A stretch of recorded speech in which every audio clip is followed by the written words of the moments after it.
and welcome to the Next 100 Days podcast. My name is Graham Arrowsmith. And my name's Kevin Appleby. So today, Graham, we've got Leanne Elich, all the way from Australia. Brilliant. Leanne, it's such an easy name to pronounce as well. Kevin normally leaves the names to me, but I've butchered it about 3 times. But Leanne, welcome. I've got too much for his outtakes video this morning. Well, I know. But Leanne, you're from New South Wales, and right. A bit like a previous guest, Wayne Maloney, who was on recently. And you're also involved with sales. So tell us a little bit more, Leanne. Yeah, sure. So, yes, I am from New South Wales in Sydney. A lot of flooding happening here, but we've had some respite and some beautiful sunshine today, thank goodness. So, yes, I am in sales, very much involved in the neuroscience and consumer psychology of sales. It is a way of expressing relationship-based selling and engaging with customers on a totally different level. We all say, well, a lot of people say they really, really dislike sales. But the thing is, and one thing I say to a lot of people is that we are all accidental salespeople. So in some way, shape or form, we are selling. And it doesn't have to be just a transfer of money. It can be value, opinion, knowledge, even trying to sort of negotiate who's going to put the rubbish out on the evening. I mean, it's still a sales proposition to try and get someone else to do it or to want to do something. You seriously think that kind of task is negotiable? Well, it's your job. You know it's your job. Technically, yes. Technically, yes. Yeah. You're living in a different parallel universe. Do it. No. It's my job. I'm not going to get rid of that. But anyway, but I genuinely think this area of psychology is so important, and you've obviously dug into it in a fairly big way. I mean, you have a consultancy. You're based in Sydney, aren't you? Correct. Yes. So, do your clients mainly come from Australia, or are they right around the world? They're right around the world, actually. And my background is actually medicine. So I have worked globally for a very long time, over 20 years. So there is, quite a big footprint globally. However, my more one-to-one clients and the sort of deeper immersive clients are more Australia-based, but we are global. Yeah. Yeah. It's not like you can get somebody on the couch, is it? In Yorkshire, which I know somebody in Yorkshire that probably does need your help, but somebody wouldn't be called Arrowsmith. Yeah, well, it might be, but your headline on your website is "Think Outside the Box." It's not like it's been used before, but I mean, having said that, it's quite an interest. I mean, isn't that really what you're trying to get people to do, to attract them to you? 100%. And, it is a little bit of a cliche, which I actually dislike cliches and anything that's sort of I'm very unconventional in everything I do, including, back in the day when I was a clinician. Right. But what's really important and why we've used that tagline, think outside the box. Firstly, it's something I've always said. So people associate me and it's almost part of my archetype. If we're going to talk about archetypes, which I do a lot of work in, it's almost part of me. When you hear that, they'll think, oh, Leanne or Leanne Elich Consulting. The other thing, what's really important in terms of sales psychology is that peripheral thinking and that cognitive alertness that is beyond just what you can see in front of you. And it's not even a lateral thinking. I actually call it diagonal thinking. It's an intersection of, linear and parabolic thinking, and being able to open your eyes and your mind to what's happening around you. Everyone does stays within their swim lanes and does what everyone else does. And that is great. And we have a lot of experts in those areas. But if you really want to make a difference in all aspects, but especially with sales, you need to start looking peripherally. And that's where the think outside the box with the thought cloud coming out of the box is that's where that came from. I think it's really important because aren't you really saying that you're trying to appreciate, empathize, understand how the other person is thinking. Because in a sales situation, if you're just going to gush at people, then maybe you get lucky. More likely, you're not going to get lucky. So I just think the idea of understanding how somebody is taking things in and the things that are on their mind. Am I touching at the right sort of things? Oh, yes, I love it. Yeah, absolutely. And I call that using what you described just there is using brute force. Yeah. So it's just concentrating on the sale. Yeah. Doesn't matter who's at the end. It doesn't matter who the customer is or who the client is. I just got to sell this and, and get my money or get my commission or whatever it is. It doesn't actually work like that. Firstly, people buy from people. Yeah. So that's where the emotion, the empathy comes from. And people will tend to compromise for a connection or a relationship within a sales environment. They would prefer to buy from someone who is listening and is actually attentively recognizing the problem that they need to solve. And I quite often describe, I explain listening, and people think, oh, well, you listen, you use your ears. When you use your ears, you're hearing. When you listen, you use your eyes, your body language. There's nonverbal cues. You get into a cadence in terms of even pitch of your voice, and your transfer of your body weight to really connect and engage with the customer. And that's when you really listen. It is a skill that people do need to learn, but once you start connecting with customers on that level, you get this other feeling of not only just satisfaction, but your confidence builds, and you can see the reciprocation of that empathy back. And so you tend to continue using that behavior, and you become better and better and better. And that's what is really the core of a good salesperson. Do you have to, how do you train somebody to get that level of when I was trained selling cigarettes back, and that's my first sales job. Well, technically it wasn't, but it doesn't matter. And it was, you go through this sort of book, and I'm talking to people to sell a new brand of cigarettes into a shop. And at the end of the book, if they didn't quite get it, you start again and you go through again. So it's just the technique that we had back in the early 80s. But and inevitably we got through. But eventually, when I realized that it wasn't just about the presentation, it was about people and so forth, it became more like vaudeville. My inner sort of humorous self, etc. I think humor, but basically, it just came out. And so I was communicating a personality. I was trying to feed from them, but also build that kind of bond. And the presentation kind of took care of itself. And I that was my way. And it was a sort of enthusiasm, etc. Was it gushing? Probably was a little bit, but at the end of the day, it was that type of approach. But and it was quite successful as well. Is there a way in which you can actually take the person who's been trained to hammer, and make them more, pretty much like what you were just saying, make them more able to appreciate the situation they're in? Yeah, 100%. So that's really important, and one of the core areas that we work in, using personas and profiles and communication preferences.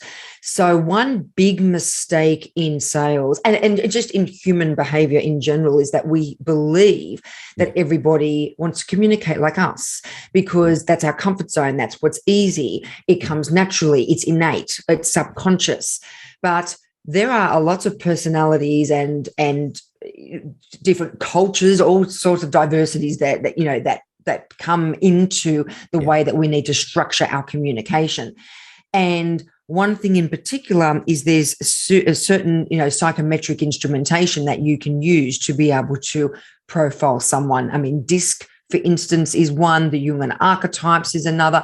We use about half a dozen that are very evidence-based and have been around for a very long time. Right. For me, my medical background and being, that science-based, there, I don't like fluff. There has to be a lot of, publications, a lot of substance and depth behind what we use. Once you identify, and we actually teach how to identify the different personalities and profiles of someone. Yeah. So first of all, you understand yourself, then you understand the others, and then you can adjust and adapt your behavior and your communication accordingly to engage on a totally different level with the customer. So for instance, I'm quite a big personality. Besides being Australian, my background's Greek, so I'm very animated. I'm loud, not obnoxious, but just, these none of those things volume. have we picked up on. None at all. It's all news to us. Oh gosh, I better get. Yeah, so just get yourself going, would you? I mean, it's soporific so far. I know. Can you just? Yeah, no. This is getting a bit boring, isn't it? Yeah. Yeah. So the cadence of my voice, like I can actually speak very quickly, and as Australians we tend to do. But for me, naturally, my personality is that. When I come across someone who is more of a steady person, they're a little bit more sensitive, I actually adjust not only the speed of my speech, but the volume of my speech, my body weight. So I will move backwards because someone that is a little bit quieter and not as confident and more steady, as we call it, it's not a claustrophobia, but they are comfortable with that closeness. And this has got nothing to do with COVID or anything that's going on there in terms of it. This is purely naturally they like space between the anatomy. So once I identify that person, I'm naturally do that now, and I have for a very long time, and we teach that.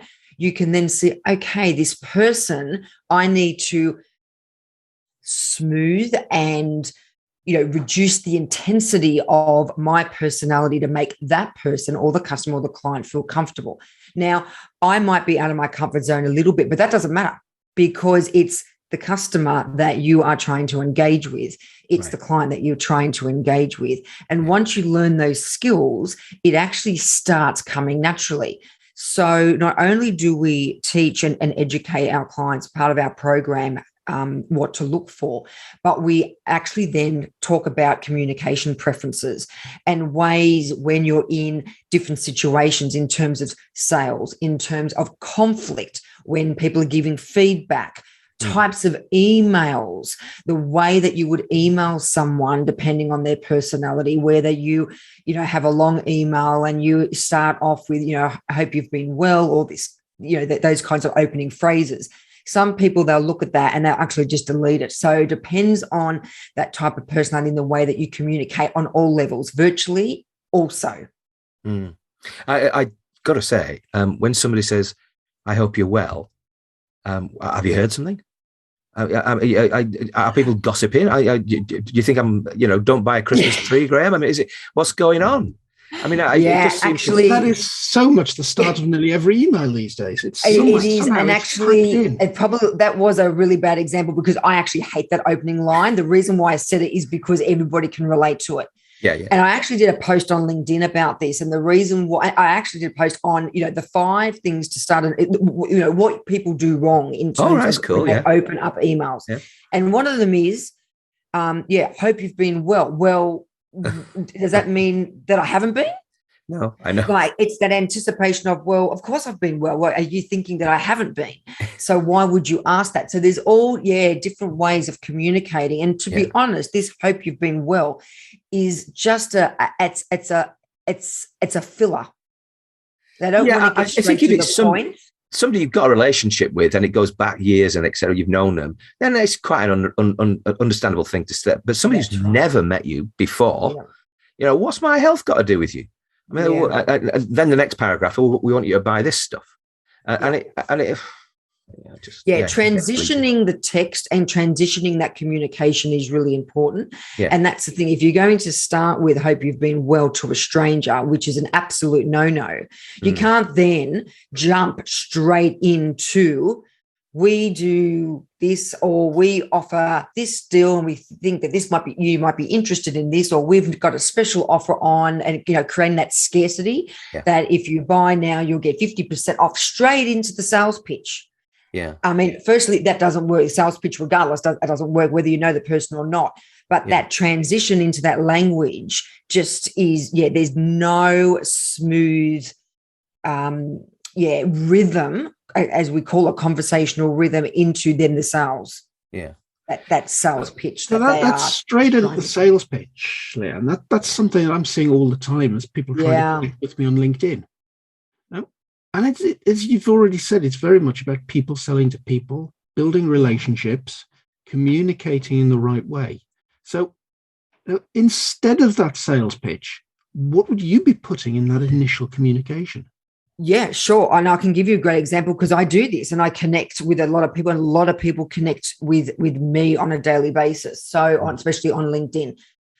Get a lot of silliness as well. I've actually been asked out for dinner on LinkedIn. I mean, there's crazies out there. I mean, you get on all social media platforms, but you just wouldn't think that would happen on LinkedIn.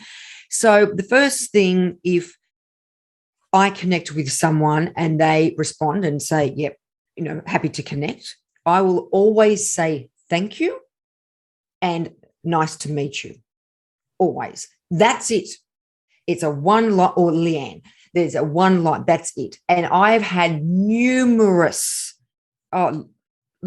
so many people come back to me expecting me to then go on to a sales pitch as they see and experience with everybody else. And they don't get that from me. And they respond, they go, that's actually really refreshing to hear or to read. The other thing, when people connect with me, if they're taking the time to look at my profile and actually connect, then it's just polite to acknowledge that they are connecting. So again, I will say, great to be connected, nice to meet you. Leave it at that. Then I normally leave a couple of days, and if I can see that they are posting and engaging in a way that is suitable, and has that person has the same mindset that I have, I might then engage with them and say, hey, would love to know a little bit more about what you do, or this is what I do, and then go that way. Now, I'm still not selling anything. I just want to find out about them. It's important to make it about them, not about you. So rather than saying, I want you to, it's I would like to know about you, rather than all about I. So changing that and flipping it 180 and making about the person that you're interested in, demonstrates that empathy, that emotion, that care for them to say, well, actually, they've got some time. They actually are interested in what I have to say because the way that they've written that sentence. So, yeah, I'm happy to share. You're asking for permission for people to share information. And that's where what's happening in the world at the moment, and LinkedIn is getting a little bit very cluttered, is that no one's asking anyone for permission. It's just straight in with brute force. That's very, very interesting. And my approach does do a little bit of that, but I must admit that even mine, a much softer way, does kind of go straight into the kind of, have you listened to the podcast? What do you think? Rather than asking the question of what their current challenges are, maybe. Yeah. Well, the chance of them listening to the podcast is fairly low, Kevin. Having said that, is, but we do, oddly enough, people do say they've heard of us, so it's very nice to get that kind of feedback. And I'm probably underselling it. We have lots of listeners, but the point being is that it's I don't do that many reach outs, and every now and again I might, but basically it's sort of it's quite rare now because it just seems. I'm not as convinced as I need, that I personally need to do that. But I don't know. I prove me wrong. And And LinkedIn have got, I mean, they change the algorithm and their framework constantly, keep everybody on their toes. But they have limited and the amount of connections that you can make per day. It used to be a long time ago. It used to be unlimited. Then it ended up being like 100 a day. Now it's something like 20 to be able to send sort of inbox emails. I mean, that's still a lot. Yeah. The thing is that people are abusing that system, and because they think it's lead generation, but it's actually lead annoyance. Because you're actually pushing people away. And the other thing that's really important to realize too is we are so hyper connected now. So whether it is on social media platform, whether it's to our devices, we're constantly on email, we're constantly on our phone, everything, we're being pulled left, right, and center. So everyone is really busy. There has to be a scenario that you can assess very quickly, subconsciously and very quickly. Is this worthy of my time? So if you're getting bombarded by all these lead generation and sales pitches, the immediate response for protection, because it's like, I haven't got time for this, is no. And, no is one of the most common words we hear in sales. And that's because it's the wrong approach. But instead of being, less invasive and being softer, it then enables someone to go open up the channel of communication. Say, well, actually, they're asking my permission. They're giving me an opportunity to respond. They've got an interesting profile. Yeah, I'd like to know more. So when somebody's been through your program, then do they just become better at this sort of engagement on LinkedIn, better at the face-to-face, etc.? Do you see more to the point, do they see noticeable differences in the way in which they're behaving and communicating, and whether that's, kind of the mirroring thing that you were talking about earlier, in terms of, you understand what the other person, not quite mirroring, but basically appreciating that other person's persona and are working with it, given what your persona is. So do they become better at this? And I guess the extra question is the world so far behind that there's a lot of opportunity for you? Yeah, there is. And I'm glad, but not glad because there's a lot of work to be done, which means that we are communicating correctly. At the moment, I'm completing my PhD in conversational intelligence. So it's like emotional intelligence, so EQ, but it's actually CIQ. And it's really the neuroscience of communication and the way that you have conversations. And the one thing is, this is built into our program. Now, we do a lot of, not so much role play because that's your traditional sales, but we do a lot of interactive work where we'll create scenarios for people to practice. And I try and identify the other person's personality, and with the tools and resources we're given them to then practice the dialogue. So I don't expect them to all of a sudden to have this skill towards the end of the program. I expect them to develop this skill during the program. So once they get to the end of the program, they've actually mastered that. And then they just, then it comes down. So it's a 5-year program then, is it? Presumably. No, not quite. 4. No. It's about 6 to 8 weeks. Oh, okay, fine. Yeah. That's pretty impressive. Yeah, so psychology of sales. Yeah, the actual psychology of sales program, 6 to 8 weeks. Yeah. Wow. And the nice thing is that you can then, hopefully for your clients, they'll see better results, because one of the things that you're saying is do this, get that. And it's to get better results. 100%. I've seen sales increase over 50% in 6 months with some of the clients when they've engaged in these kinds of tools and developed these skills.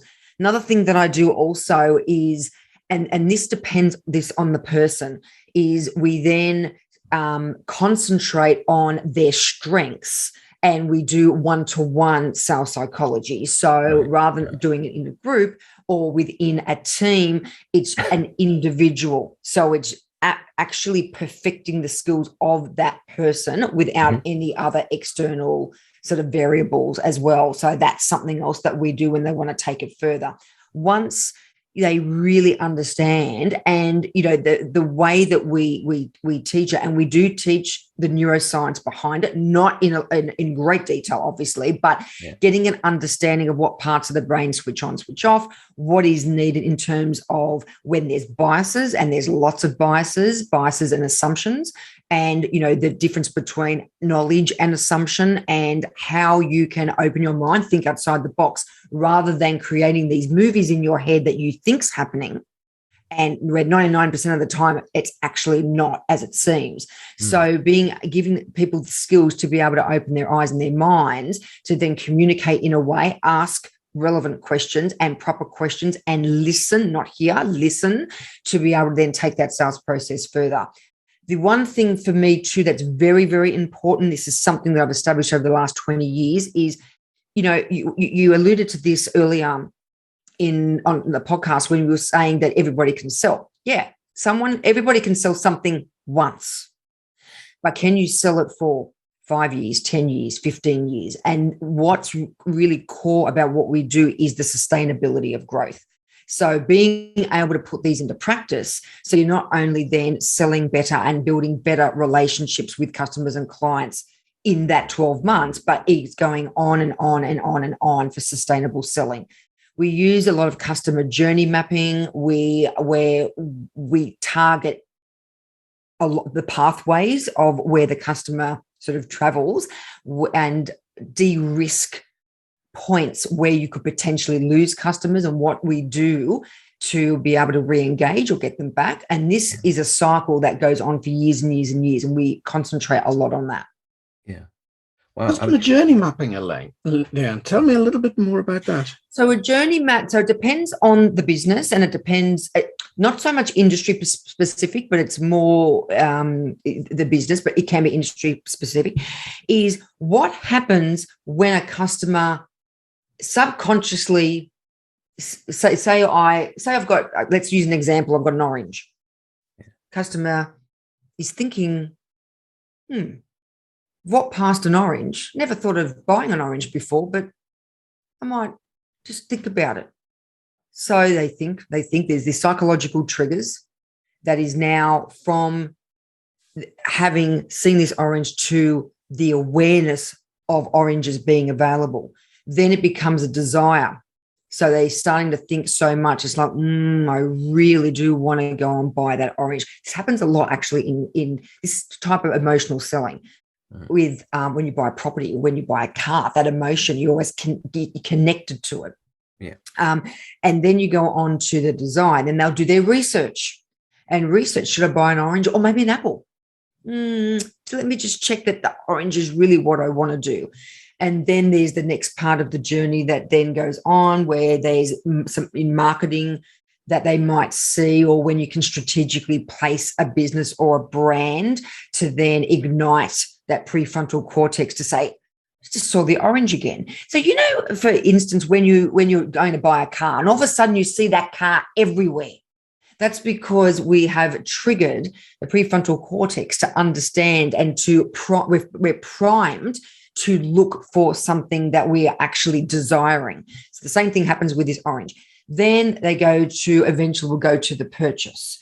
So it's trying to engage them in a way to be able to purchase. But once they purchase, what happens if the orange goes bad? So what happens if there's a fault? What happens if the orange is a lemon? So what happens then? Or maybe they want to buy another orange, or maybe they're buying an orange for their mother, or maybe they want to buy an orange and an apple. And then they want a service contract to make sure that the oranges don't go bad. They want to keep that one orange on it. So there's that continual cycle and the continual journey of a customer. And that's how we map it. Where a lot of businesses go wrong is at that purchase stage is where they think, right, I've got the sale, I'm done, I'm good, move on. Yeah. But actually that ongoing selling and that sustainable selling of continuing that map is where a lot of revenue comes in. Absolutely. And we map that for each client and business that we work with. Absolutely. That's a great point. I earlier this week, I met somebody who'd flown in from Florida, and I chose to take them around London, and they've never been to London before. And I I drove them around London to see all the sites. Very impressive young man. And basically, he's working for a new client. And so basically, he told me that he was in the debate team when he was at, I guess, school, college, whatever. And he's barely 27 now. But basically, the point is, he's incredibly gifted. And the debate team scenario was that you had to know both sides of an argument. And when you got to the debate, you didn't know which one you were going to champion. And he said that was probably doing that for him in his sphere.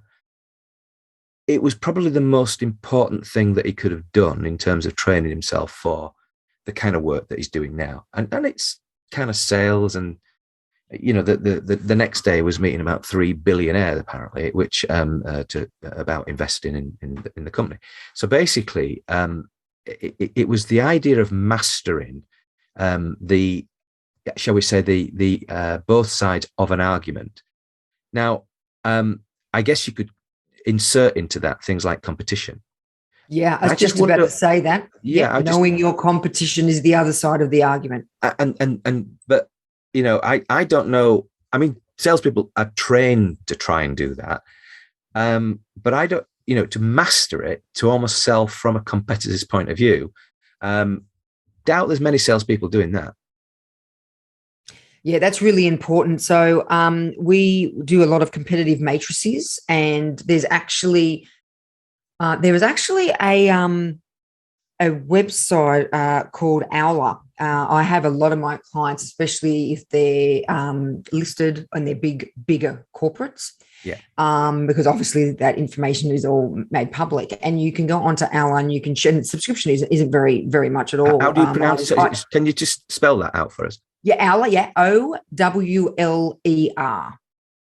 Owler, right? Okay. Yeah, right. So like an owler. Right. And I just have the basic subscription. And I think you get 15 companies, and you follow them.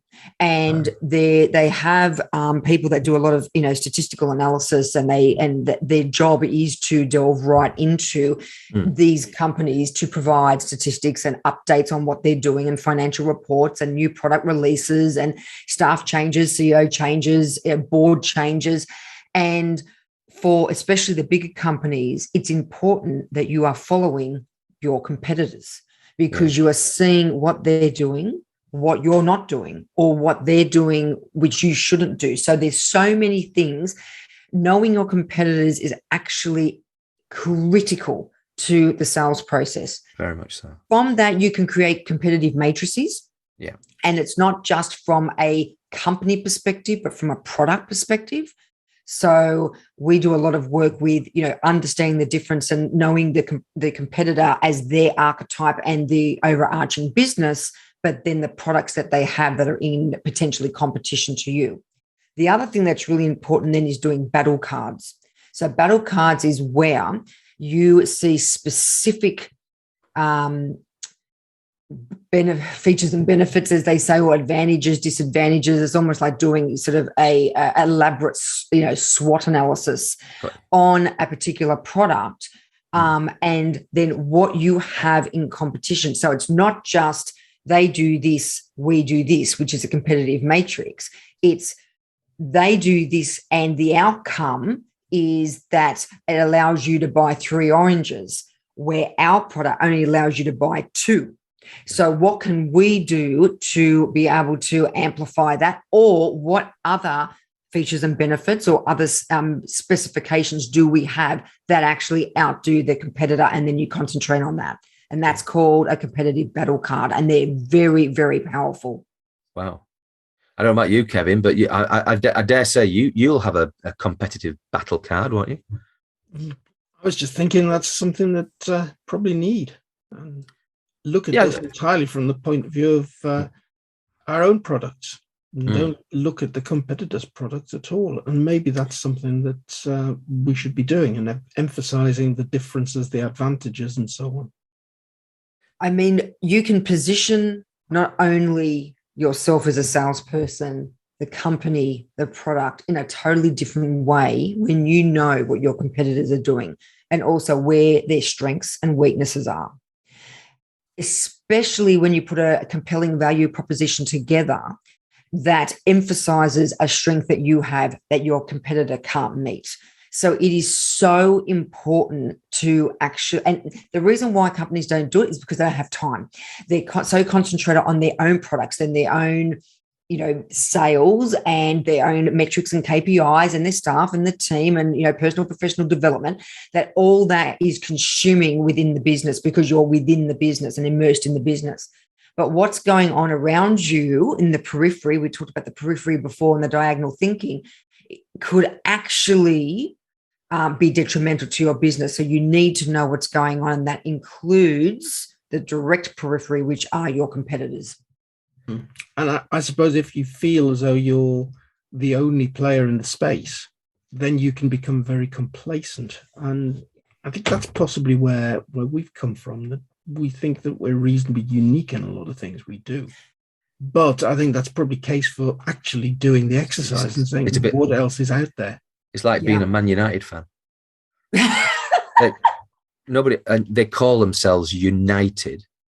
There's only one United, Graham. Kevin supports Newcastle United, and I support Leeds United. Okay, and them assuming the mantle of United, it's that sort of ignorance of everybody else, but it's an arrogance in my view. However, and maybe that's the right word. Maybe the fact that you're not considering anyone else that potentially takes money off the table, and I could give you 5 pretty in short order, Kevin, for the business you're involved in, who are taking money away from you.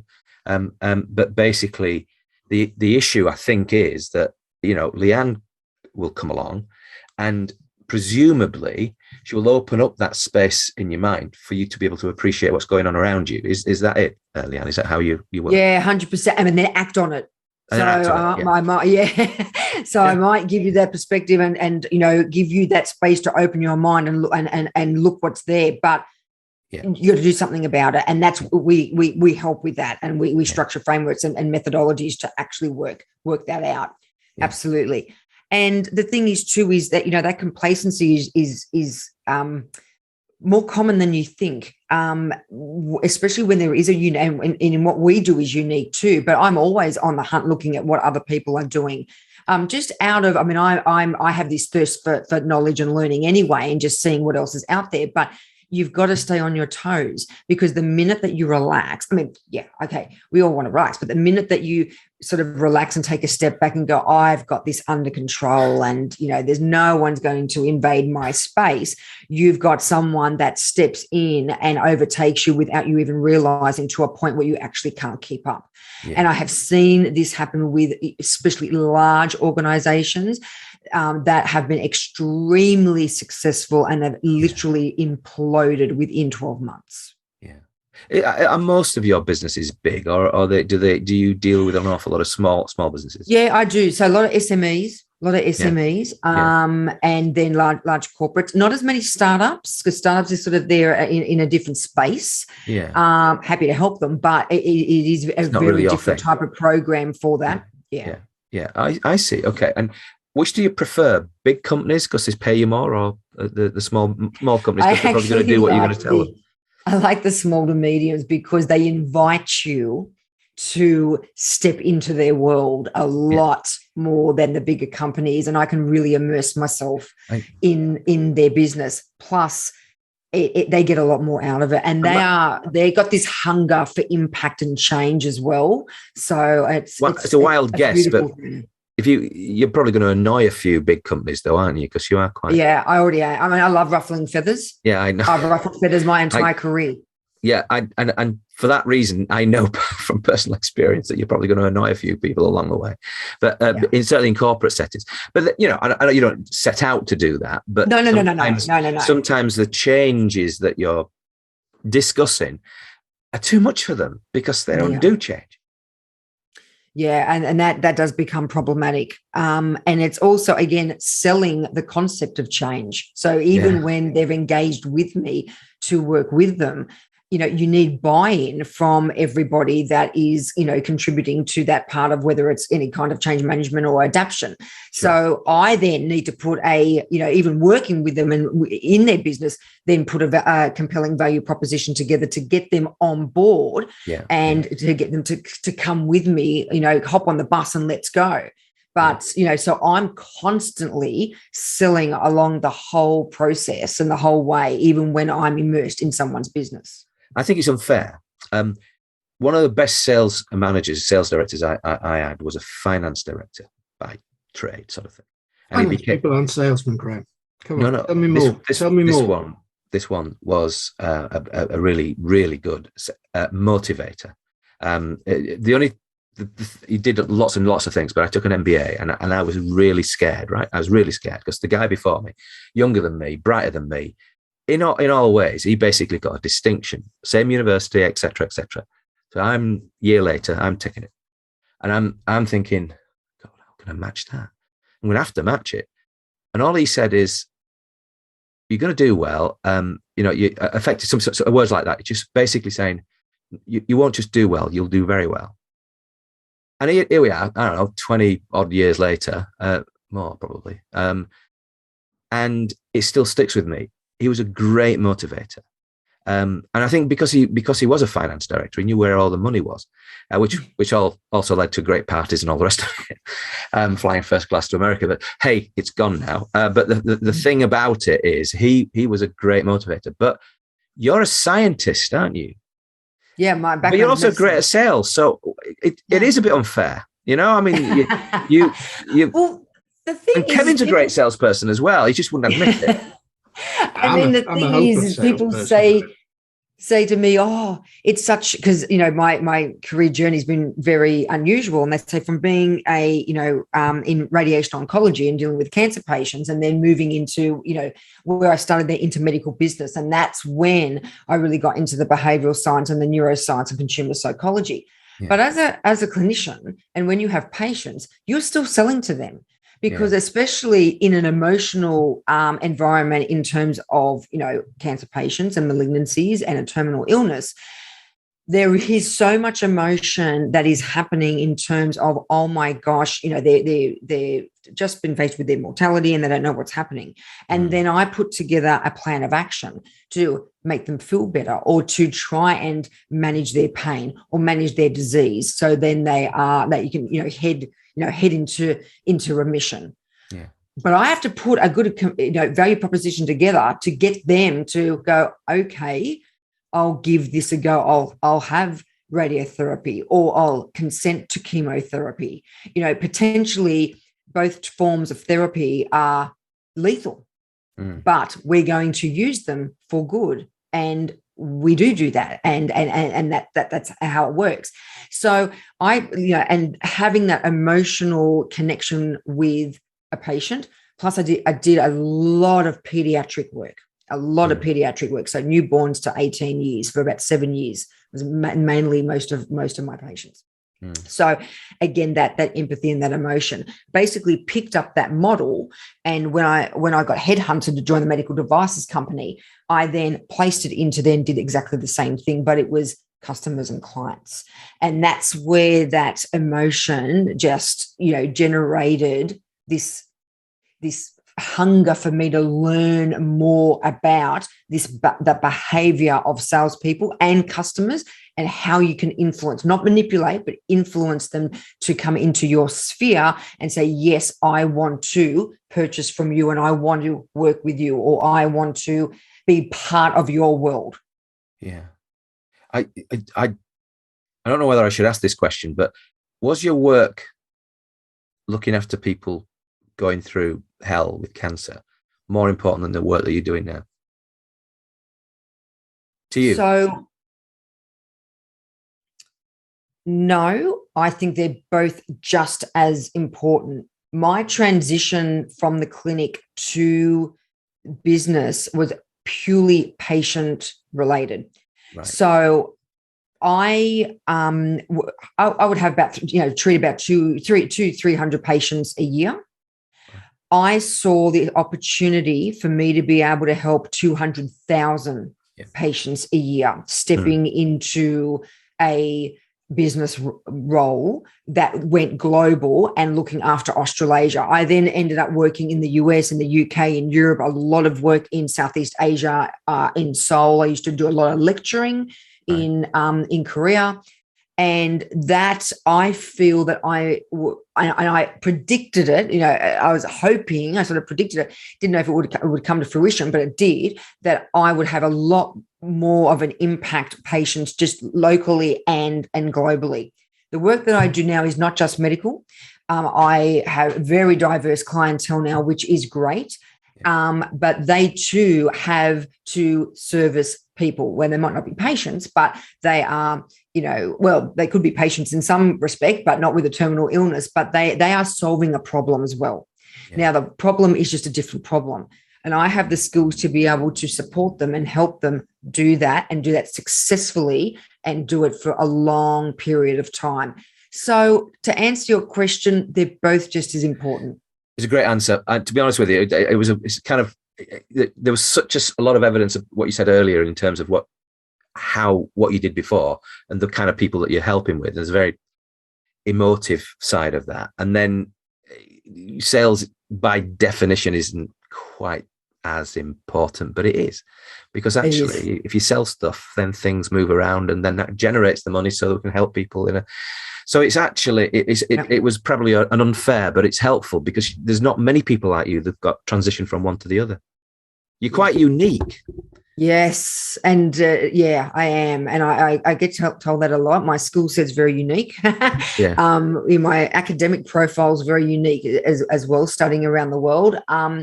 But it's, and I've published a book as well. So, and that's the, solving the sales equation. But for me, it's, I'm always moving. I'm always finding areas that are untouched, not just for me and my team, the business, but for my clients and my customers as well, because there's always untouched areas.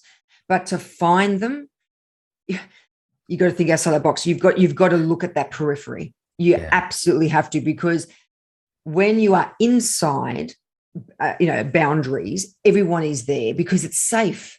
It's safe and it's proven and it's done.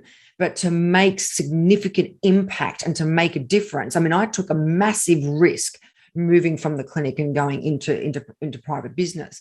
But for me, I was looking at the bigger picture. I was looking at the periphery and saying, well, there's opportunities everywhere. Yeah. I've just got to work out what I need in terms of resources and skills, and how to connect with these people to make this happen. And I'm a very determined person. I'm very ambitious and driven. I made it happen, and I make it happen for my clients too. But you've got to have that mindset where you're willing to open up, or as I call it, a mind wide open approach. So where you are now, Leanne, what does success look like for you in maybe 5 years? For me, is I actually want to help 500 businesses over the next 5 years.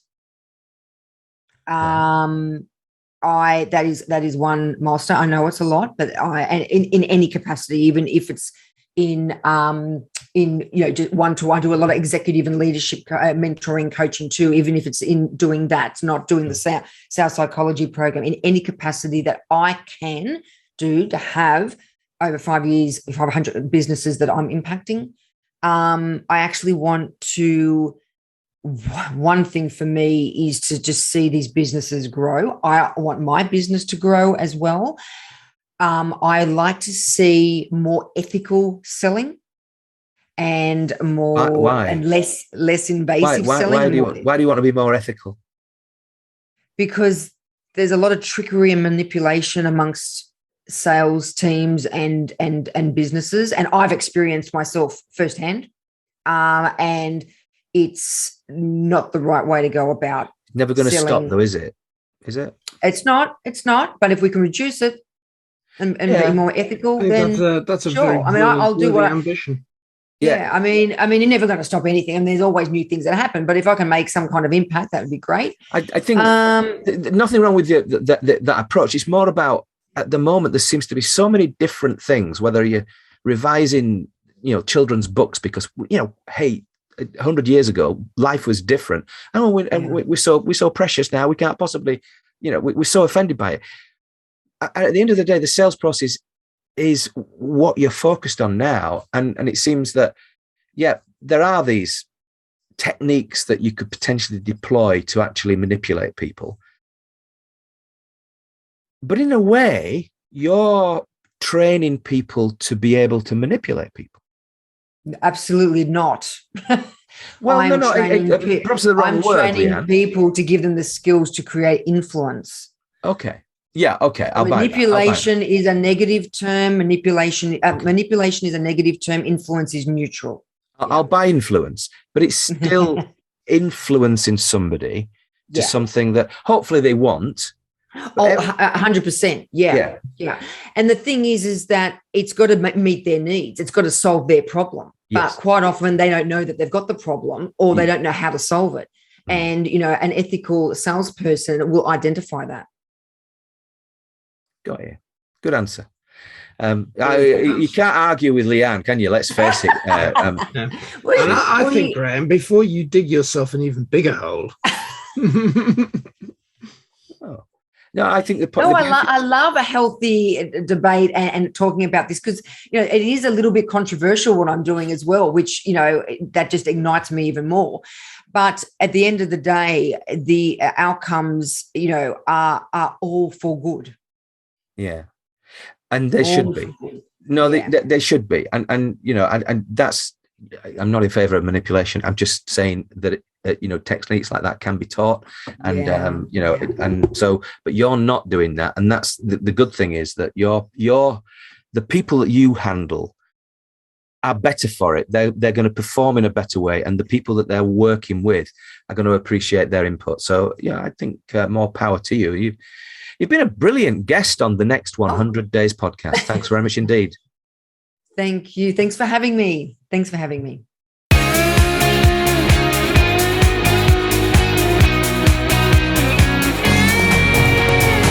Graham, that was incredible.